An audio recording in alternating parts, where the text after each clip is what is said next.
नाईटमध्ये पण ते ड्रोन आम्ही चालू शकतो। 1 तासाचा ते ड्रोन फ्लाईट असतील। त्याच्यामध्ये AI फीचर आहे। प्रत्येक एरियामध्ये किती लोक आहे, भाविक आहे, त्याचं डेन्सिटी आम्हाला कळेल। नंतर आम्हाला तिथं एक अनाउन्सिंग सिस्टम आहे। म्हटलं तर आम्हाला काही सूचना द्यायच्या आहे ते आम्ही ड्रोन माध्यमातून देऊ शकतो। हे एक झाला भाग। दुसरं आम्ही CCTV कॅमेरा शहरामध्ये आहे 250 वरती कॅमेराज आता ऑलरेडी इथं डिप्लॉयड आहे।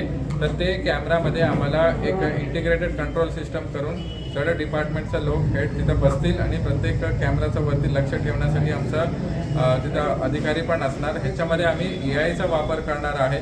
AIचा ह्याचा 3 आम्हाला फायदा होईल। एक तर आम्हाला कुठं चेंगराचेंगरी होऊ शकतं, कुठं जास्त गर्दी झाली आहे त्याचं माहिती आम्हाला भेटेल।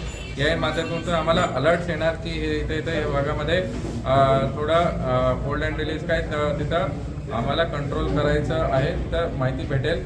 सेकंड आहे की आम्हाला फेस रेकग्निशन मतलब काही आरोपीचा फोटोज आमच्याकडे आहे तर कॅमेरामध्ये सरळ त्याचा चेहरा दिसला तर आम्हाला अलर्ट्स दिसणार की चेन स्नॅचिंगचा आरोपी आहे, दुसरं काही आरोपी आम्हाला तिथं सगळं भेटणार। तिसरं आहे की आम्हाला किती भाविक आलेले आहे तर ते हेड काउंट आता एखादा पूर्ण आम्हाला भेटणार नाही बट ॲटलिस्ट 70 ते 80% पर्यंत आम्हाला आयडिया येईल की किती भाविक पंढरपूर शहरामध्ये आलेले आहेत। धन्यवाद। थँक्यू।